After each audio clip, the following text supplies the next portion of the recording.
Hvala. Okay, again, good to see everyone here with us this morning. Lepo, da se spet vidimo to jutro. And so today, we set aside a time to think about the resurrection of Jesus. Danes si bomo vzeli čas pa si pogledali Jezusovo vstajenje.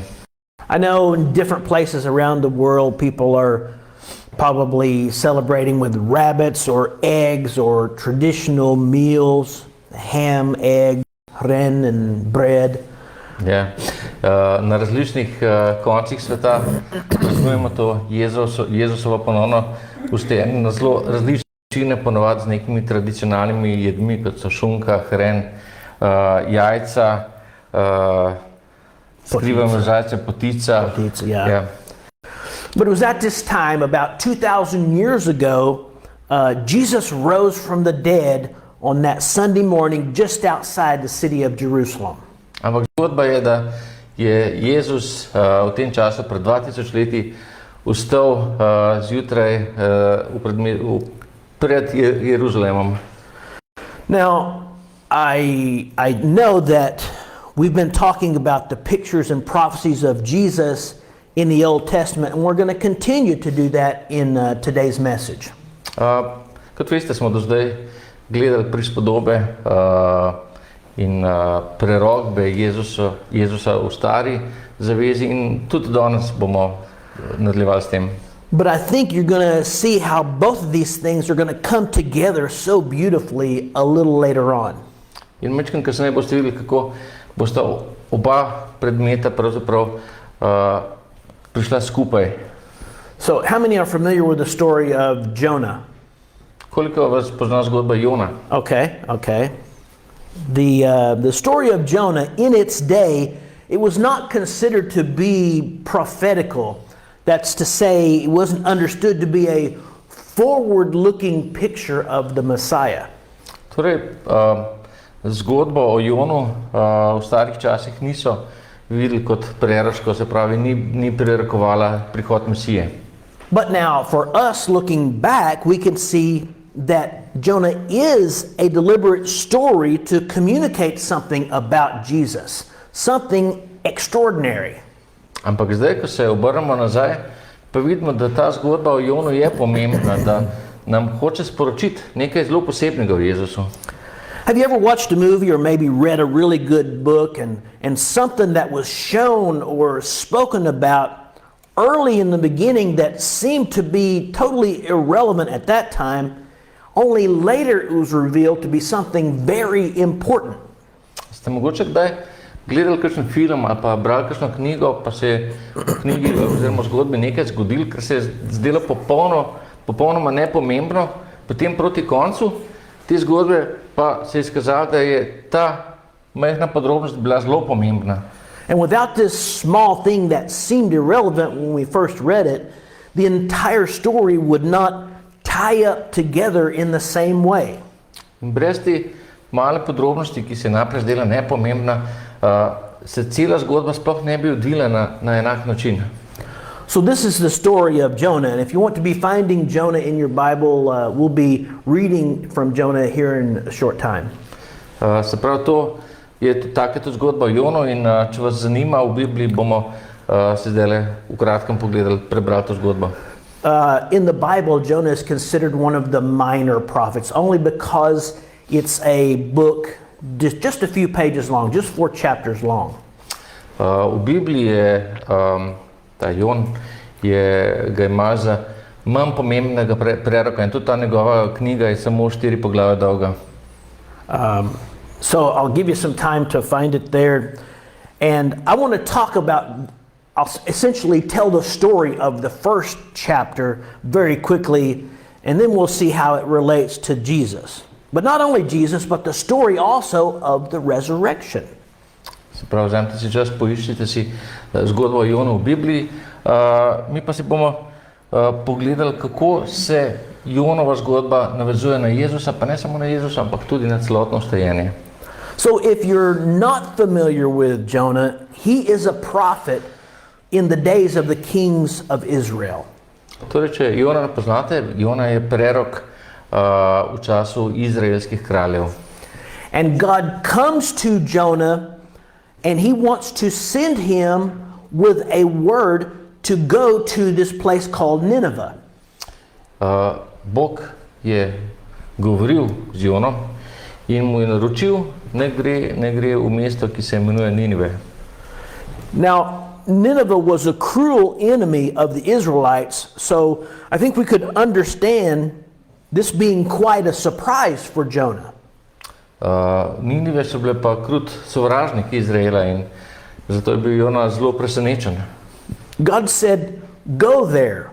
They are wicked and I want you to preach to them." Bog je rekel Jonu, pojdi tja, oni so pokvarjeni in hočem, da jim pridigaš. And if you read in the story of Jonah chapter 1, Jonah doesn't even answer God. In če si pač pogledamo to prvo poglavje, Jona sploh niti ne odgovori Bogu. He gets up and he goes the exact opposite direction to the way God wants him to go. Jona se je odločil, da bo šel ravno v nasprotno smer, kamor mu je Bog naročil, ne gre. So he gets on a boat, and while traveling on this boat to anywhere but to where God wants him to be, the boat was overtaken in a storm that was sent by God, because God really wanted Jonah to go to Nineveh. Torej, Jona se je ukrcal na ladjo, ki je šla kamorkoli, pač že samo ne tja, kamor je Bog hotel, da gre, in zato, ker pač Jona ni šel v Ninive, je Bog poslal nevihto na to ladjo in se je ladja znašla v hudem neurju. So the people of the boat, when they learn that all of this is happening because all of this is happening to them because Jonah is running from God, they throw Jonah overboard. In ko so ljudje na ladji ugotovili, da se jim vse to dogaja, to neurje, zato, ker pač Jon nasprotuje tem božjim zapovedim, so se razjezili in so vrgli Jona dol iz krova. So Jonah is thrown overboard, he gets swallowed by a big fish, and he is there for some time, and he is forced to think while he's in this belly of this giant fish. Torej, Jona vržejo iz krova in ga v morju ga požre ogromna riba. In Jon se znajde živ znotraj ribe in mora razmišljati zdaj o tem, kaj se mu dogaja znotraj te ribe. So soon or eventually he comes to his right mind and he repents in a way and prays to God, and God has the fish spit him out onto the bank. In znotraj tega trebuha ribe Jona pride do tega, da bi bilo mogoče pa vsem dobro poslušati Boga, se pokesati, začne moliti Bogu, poprositi, naj ga reši. In res, Bog mu nameni čudežno rešitev in riba ga izpljune ven. Now, God comes to Jonah again and says, "Jonah, go there and preach what I'm telling you to preach." In Bog gre spet do Jona in mu reče, Jon, hočem, da greš tja in da pridigaš to, kar ti rečem, da pridigaj. So Jonah, with a new outlook on life now, goes to Nineveh and gives them God's message. Torej Jona zdaj, ki ima končno ta nov pogled v življenje, gre v Ninive in govori Božje sporočilo. Now this is the message. In 40 days, Nineveh will be destroyed. In to sporočilo pravi, da bojo Ninive v 40 dneh uničene.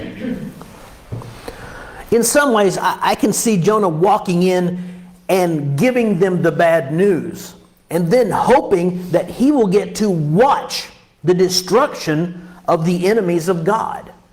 Torej lahko si nekako predstavljam, da jim pač Jon pove slabe novice, kako bojo Ninive uničene, in potem, da tam čaka, kako bo mesto uničeno. But a funny thing happens when the people of Nineveh hear this message, they repent. Every single one of them. Ampak zgodi se pa nekaj drugega.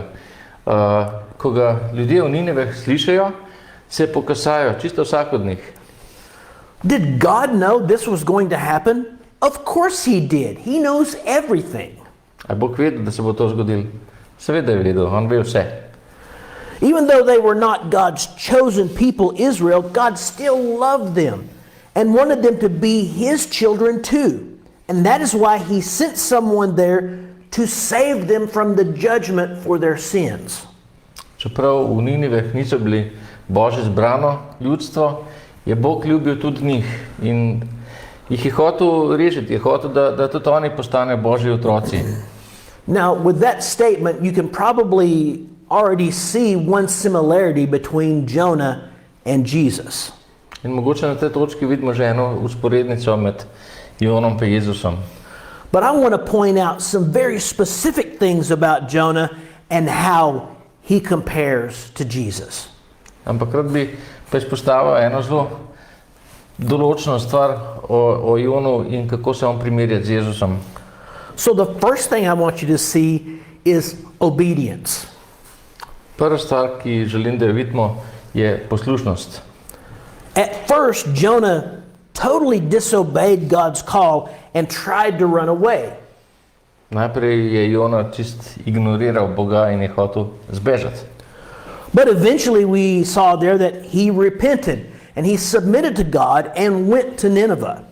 Ampak na koncu se je pokosal, se je podredil Bogu in je šel v Ninive. And as Jonah was inside this big fish, he eventually came to his senses.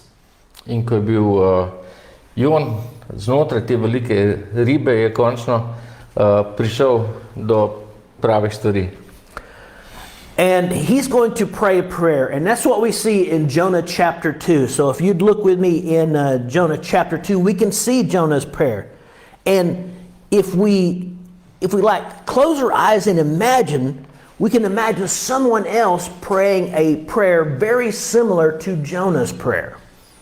In tukaj, ko bomo zdaj brali v Jonu drugo poglavje, bomo se lahko prebrali njegovo molitev in če zapremo oči, lahko si skoraj predstavljamo, da vidimo nekoga drugega, ki moli isto ali pa podobno molitev. So I'm going to read Jonah chapter 2 verses 1 and 2. In English it's verses 1 and 2. In the Slovenian Bible it's 2 and 3 for some reason.